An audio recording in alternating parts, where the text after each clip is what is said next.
The Day of Resis by Lillian Francis Mentor. Chapter 1. The Strange Document. The following letter and document were the first causes of the long journey and strange adventure. Dear Miss Cameron, you will probably be much surprised to hear from me in this out-of-the-way place, but knowing the pleasure you take in everything pertaining to Africa, I thought you might be interested in a matter which came before my notice recently. Some months ago, I joined a hunting party bound for the interior of Africa, and on our return march at Reneko, we fell in with another caravan bound for the coast. Having a common destination, Zanzibar, we traveled together. An Abyssinian, Sadai by name, was in charge of this caravan. He is a large, powerful man, and very intelligent. I often talked with him during the long marches, and one day he told me that he had on this trip come across a strange manuscript, a part of which he had been able to decipher, but some words of which he could not make out. He asked me to help him decipher the difficult phrases, so that evening, after everything had been made snug for the night, Sadai produced a piece of goatskin on which was inscribed the following strange tale. Name: Philip Harding. English.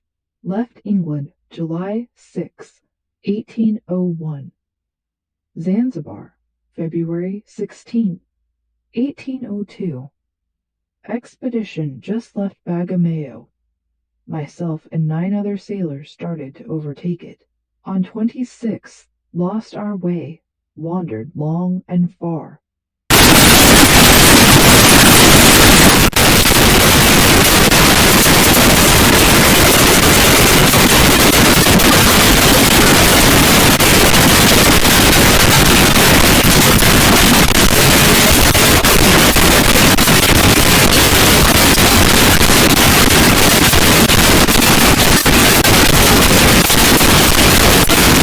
Bridge, crossed this, followed stones again, found secret door, land of On. People thought me from another planet.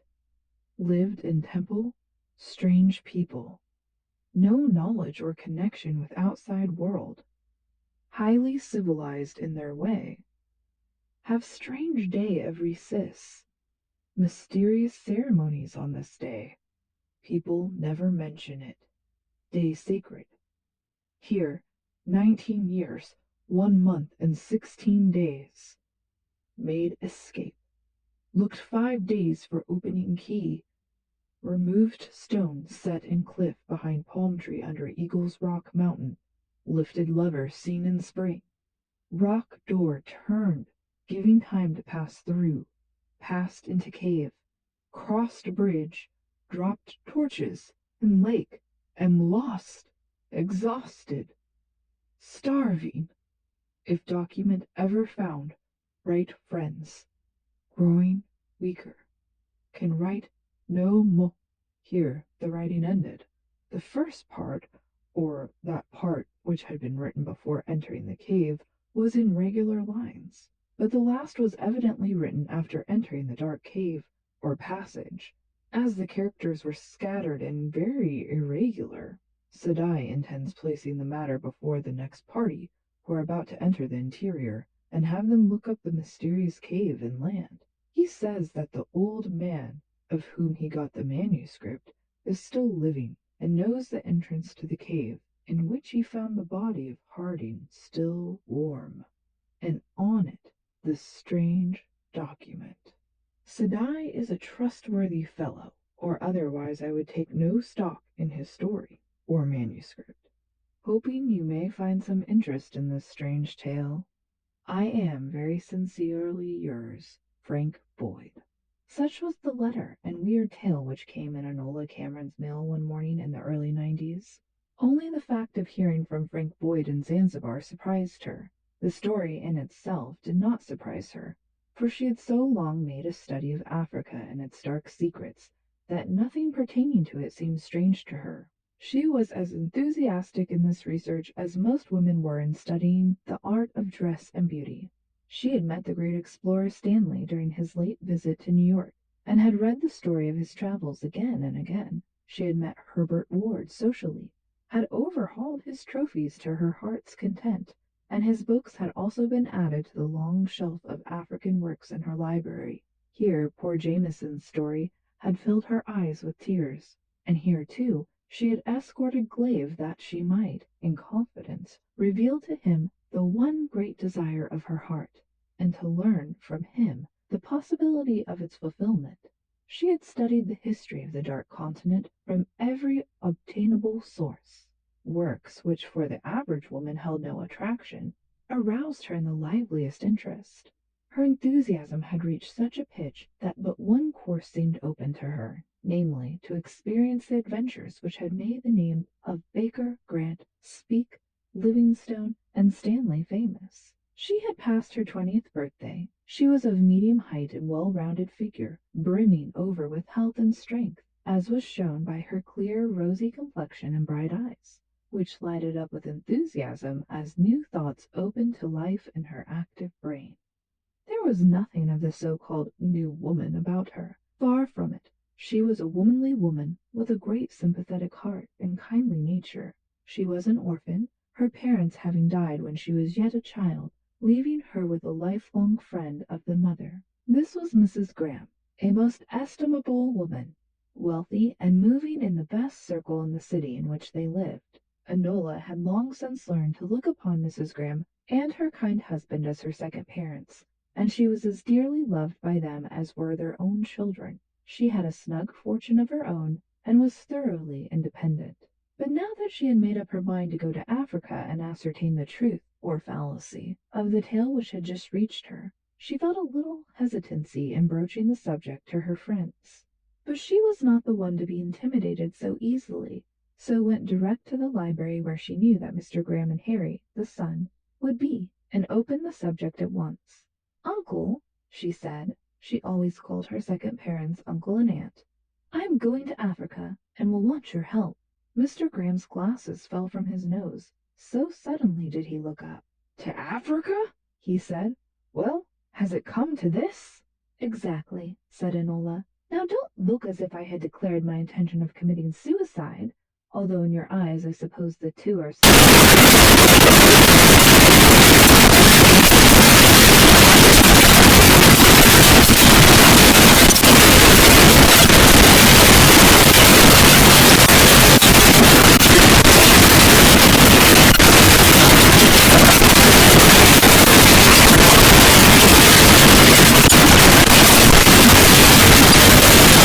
"Well, if that isn't a woman for you," said Mr. Graham, laughing in spite of himself. "You come here declaring your intention of going to Africa, asking my help, and then tell me that it is I who must assume all responsibility. Well, I will do it for your sake, but I hope it is not to be out of the regular beaten paths of travel in Africa, for it might not be pleasant, you know, fighting hostile natives with a woman about." And Mr. Graham laughed again. "The woman will take care of herself, never fear," said Enola. "But seriously, uncle, I never would have asked you to accompany me on this journey, but for your having spoken some time ago of your intention of going to France to spend your vacation, and the thought occurred to me that you might care to go with me for two reasons. First, of course, to be my escort, and secondly, because the adventure would please you. And as for the danger, from what I can glean from Mr. Boyd's letter, I should say that we will not meet with any great amount of this, for from the coast to the mountains the road leads through a comparatively open country, and if we start now we will get to Zanzibar about the right time to enter the interior. I anticipate but very little trouble in reaching the mountains. What will happen after that, I cannot say." "The adventure will just suit my ideas of such things," said Mr. Graham, "and I will go with you gladly. And you want to start immediately?" "Why, yes," said Enola. "This man, Sadai, was to present the matter before the first party entering the interior, and if we should wish to be the ones to discover this strange land, we must lose no time in getting to Zanzibar." "It will not take long to make preparations, will it?" "Well, no," said Mr. Graham. "We will take but very little with us from this country, for everything can be obtained in Zanzibar. Let us see," and he consulted a New York paper. "Today is Friday, and the Paris sails from New York next Wednesday. We can leave here on Sunday evening if you wish to, and Mother and Nellie can get packed in that time and arrive in New York Tuesday morning. We can make what few purchases we need and go on the steamer that same night. Now what do you think of that for quick work?" "I see you are quite as enthusiastic as myself in this matter," said Enola. "But where will we leave Auntie and Nellie while we are making our longer journey?" "Oh, they can stop somewhere in Europe," said Mr. Graham, "or go on to Zanzibar if they wish and wait there for our return. I am afraid, Enola, that you will have harder work to convince them of the advisability of this trip than you have had with me." "I am afraid so," said Enola, "but you must help me." "I will do the best I can," said Mr. Graham. "But look here," said Harry, who had kept perfectly quiet up to this time. "Where do I come in?" "Why, Harry, I suppose you understood that you were to accompany us," said Enola. "Your father is perfectly willing, I know, and your mother will not object when she learns that I am determined on going. It will be pleasanter to have you with us, for there will be so few of us at the most, and among strangers home faces will be very comforting." "It will have to be pleasant or otherwise," said Harry, "for I intend accompanying you most certainly. I wouldn't see you take such a journey without me. There ought to be two of us with you anyway, Enola, so that in case anything should happen one of us, you would still have another to protect you. It is a serious thing, I should judge, to have to trust wholly to the half-savage negroes who will make up your escort, so we must guard against any contingency." "Very well," said Enola. "Then it is settled that we start on Sunday night." "Sunday night if you can get ready and I can get accommodations on the steamer," said Mr. Graham. "Don't worry about me, Uncle," said Enola. "Look out for yourself and Auntie. I will be ready." And saying this, Enola turned and left the room. Harry had long since learned to love Enola, but she had told him positively when he approached her on the subject of marriage that she only thought of him as a brother, but that sometime she might learn to think of him in a different way. Until that time, however, he must not mention the subject again. Harry had promised, and so the matter had rested. But he had not forgotten her words, and he now saw a chance, while on this long journey, to win the love he craved. He was 28, and by hard work and strict attention to his duties had been promoted to the position of cashier in the bank of which his father was president. He and his father had both left the bank for an indefinite period, just a few days before our story opens. Bully decided on taking a long vacation, spending the time in Europe, so Enola's plans had not upset theirs to any great extent. They would now take a trip into Africa instead of through Europe. When they had thought the matter over for some time, they came to the conclusion that the African trip would be more to their liking, for they were both good hunters and lovers of adventure. So Harry and his father lost no time, but went out that same afternoon and made purchases of shotguns, rifles, and pistols, fishing tackle, and some of the more necessary medicines. They trusted to getting everything else which they might need in New York and in Zanzibar. That evening at the dinner table the subject was brought up before Mrs. Graham and Nellie. Both objected, but when Mr. Graham and Harry both avowed their intention of accompanying Enola, then the ladies gave their consent. Sunday came around and the party had gotten all ready and started for New York. Arriving there, some few purchases were made, and then in the evening the party boarded the great steamer which was to carry them to Southampton. The following day opened up bright and beautiful, Enola remarking that this foretold success. The steamer left the dock early and moved slowly down the bay, past Governor's Island, Bedloe's Island, the Statue of Liberty, and then along the Staten Island shore, past Quarantine, the forts, Fire Island, Sandy Hook, and then, after a glimpse of Coney Island, Brighton, Manhattan Beach, and far Rockaway, the steamer turned her nose toward the Old World, and land was soon out of sight. The trip was an enjoyable one, the steamer not breaking her record but still reaching Southampton in less than 7 days. They did not tarry in England, but took one of the Channel steamers for Boulogne-sur-Mer, and arriving here boarded a train for Paris, which city was reached the same night. The following day Mr. Graham looked up a steamer for Alexandria, and learned that one sailed for that port on Saturday from Marseilles. This was Thursday, so no time must be lost in reaching Marseilles. Sleeping accommodations were secured on the night train, and the following morning found them in the quaint old city. The day was spent in taking a drive along the Mediterranean. It was at a time when the Riviera is generally crowded, and the beautiful